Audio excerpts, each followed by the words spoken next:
नमस्कार, आप देख रहे हैं पंजाब केसरी टीवी और मैं हूं प्रवीण झा। अभी हमारे साथ एक बार फिर से जुड़ चुके हैं पूर्व वित्त मंत्री यशवंत सिन्हा जी। किसी तकनीकी खामियों की वजह से उनसे हमारा संपर्क टूट गया था। एक बार हमारे साथ फिर जुड़ रहे हैं। सर, आपका फिर से एक बार स्वागत है। सर, मेरा सवाल यही था कि आपके पास, आप पर जनता, आपकी जो फ्रंट है, जब चुनाव में आप जाएंगे तो जनता आप पर विश्वास क्यों करे? क्योंकि आज तक जितनी भी पार्टियां हैं उन पर से लगभग जनता का विश्वास एक तरह से उठ चुका है। ये एक बहुत खतरनाक चीज है हमारे प्रजातंत्र के लिए कि जैसा आपने कहा कि पार्टियों के ऊपर से जनता का विश्वास उठ चुका है। इसका मतलब जनता का विश्वास प्रजातंत्र से उठ चुका है जी। और इसीलिए हम देख रहे हैं कि देश में क्या हो रहा है जी। इसीलिए और भी आवश्यक है कि जनता के उस खोए हुए विश्वास को वापस लाया जाए और इस तरह लाया जाए कि जनता का विश्वास न केवल दोबारा लौटे बल्कि कायम रहे हमारे प्रजातंत्र में, हमारी प्रजातांत्रिक व्यवस्था में। और मैं 83 साल की उम्र में अगर आज आया हूं बिहार तो उसका मुख्य कारण यही है कि मैं उस खोए हुए विश्वास को दोबारा स्थापित करना चाहता हूं। बिहार के सम्मान को, मान सम्मान को दोबारा स्थापित करना चाहिए। सर, एक सवाल इंडस्ट्री से रिलेटेड है कि बिहार में लगभग 15 साल नीतीश जी रहे हैं, लेकिन अभी तक कोई भी इस तरह का नहीं देखने को मिला कि वहाँ पर रोजगार का कोई सृजन हो बड़े पैमाने पर। छोटे मोटे पैमाने पर तो हर जगह होते ही रहते हैं, लेकिन बड़े पैमाने पर कोई उद्योग स्थापित नहीं हुआ।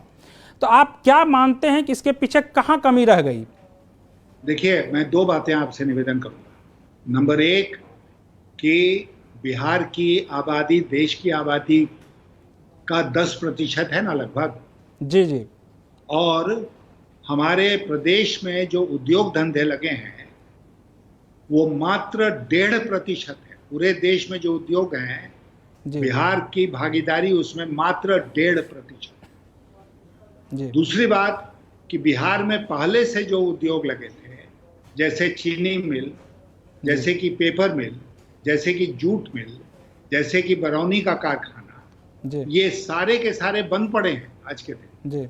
तो बिहार में जो संसाधन हैं जिस पर आधारित उद्योग पहले लगे थे वो भी अगर बंद हो गए हैं तो बिहार में रोजगार का सृजन होगा कैसे? सृजन घोटाला होगा, रोजगार का सृजन नहीं होगा। और 15 साल जो नीतीश जी का कार्यकाल रहा उसमें दुर्भाग्य से बिहार नीचे ही जाता रहा। मेरे पास अनेक आंकड़े हैं कि हर मामले में बिहार देश में सबसे नीचे पायदान पर खड़ा है। जी सर, आप इसके लिए सिर्फ राज्य सरकार को जिम्मेदार मानते हैं कि केंद्र सरकार भी बराबर के जिम्मेदार है इसमें? मैं मानता हूं कि मूल जिम्मेदारी राज्य सरकार के ऊपर है, यहाँ के मुख्यमंत्री के ऊपर है। अगर वो पहल करते तो उसमें भारत सरकार रुकावट शायद नहीं बनती। लेकिन भारत सरकार की कमजोरी ये है कि उन्होंने वादे तो बहुत किए। प्रधानमंत्री स्वयं पिछले चुनाव में यहाँ पर 1,25,000 करोड़ रुपए की बोली लगा के गए थे बिहार की, जो कि अभी तक अनडिलीवर्ड है। तो इसलिए दोनों सरकारें जिम्मेदार हैं, भारत की सरकार भी और उससे भी ज्यादा बिहार की सरकार। सर, जिस तरह से उत्तरी बिहार में देखा जाए तो एक तरह से वो पूरा फ्लड जोन है, और दक्षिणी बिहार में ठीक उसी समय, जिस समय एक तरफ बिहार बाढ़ से प्रभावित रहता है पूरा उत्तरी बिहार, दूसरी तरफ जो है वो सूखाग्रस्त रहता है।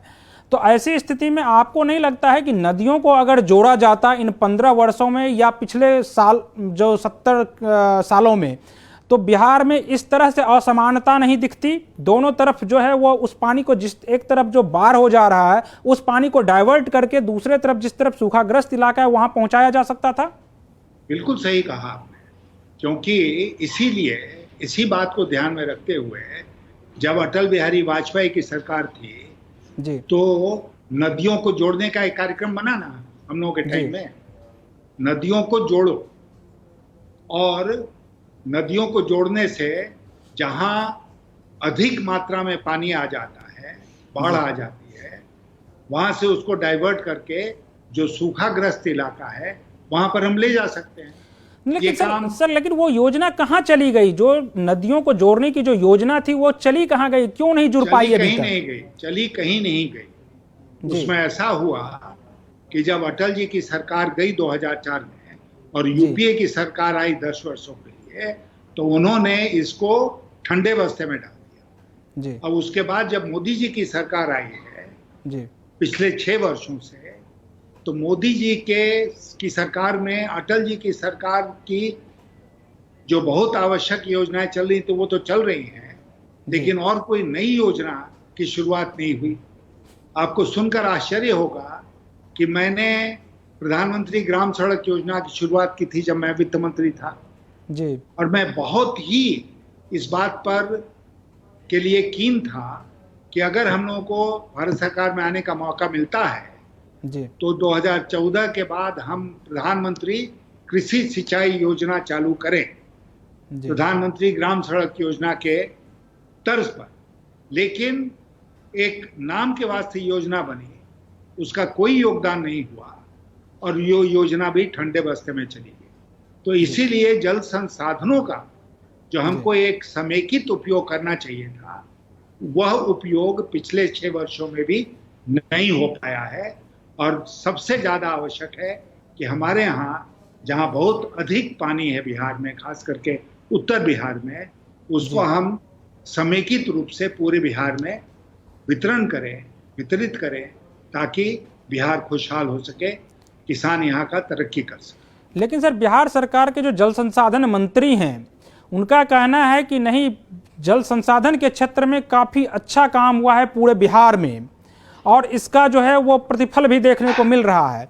लेकिन स्थिति अभी उतनी सही नहीं हुई है, उतना सही नहीं हुआ है जिस तरह से देखा जाए, क्योंकि आप अभी भी बाढ़ से उसी तरह ग्रस्त है जिस तरह से आज से 20 साल 25 साल पहले हुआ करता था। तो आखिर किस तरह का विकास हुआ जल संसाधन के क्षेत्र में?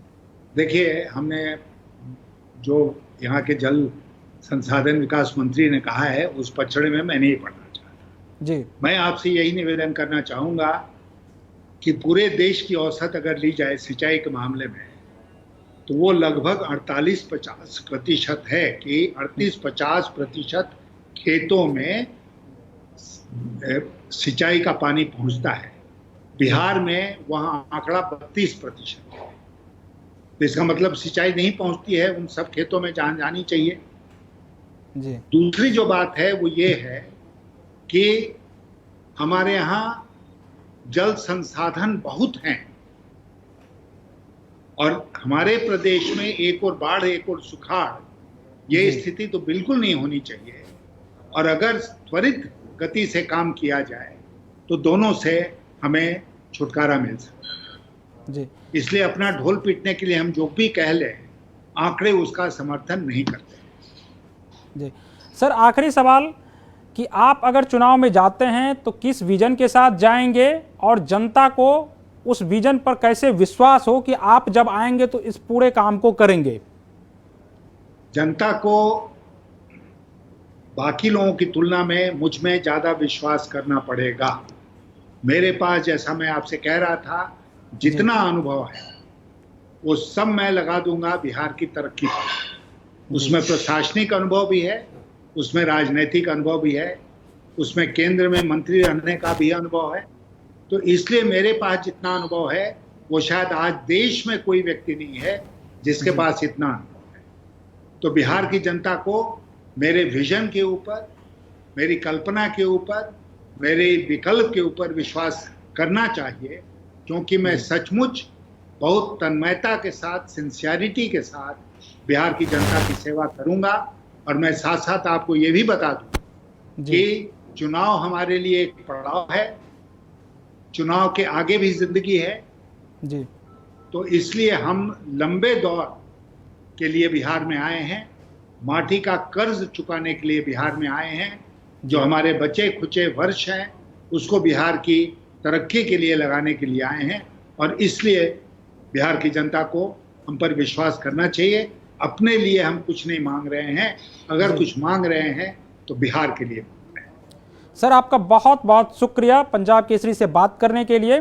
तो ये थे पूर्व वित्त मंत्री यशवंत सिन्हा जी, जिनका कहना था कि बिहार की जनता एक मौका दे, हम अपनी पूरे जीवन का जितना अनुभव मेरे पास है वह हम बिहार की तरक्की के लिए लगा देंगे। बहुत बहुत शुक्रिया सर।